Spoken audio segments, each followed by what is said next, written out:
welcome back to our channel. So today in this video we are going to discuss about how to animate photos with TikTok AI Live. So without wasting much of our time, let's get straight into the video. So to animate photos with TikTok AI Live, all you gotta do is simply open your TikTok app, go to your stories section and tap on create. Once you're here, if you are in the selected regions, you can get a feature called TikTok AI Alive feature. So you need to simply tap on it and select the image you want to post on your Instagram stories and simply tap on this feature located on the right hand sidebar, and you can add your prompts or instructions to guide how the tool transforms your photo.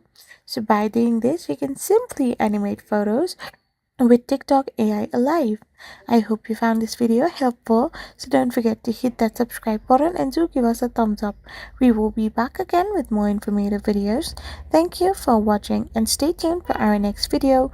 We will be back again really soon.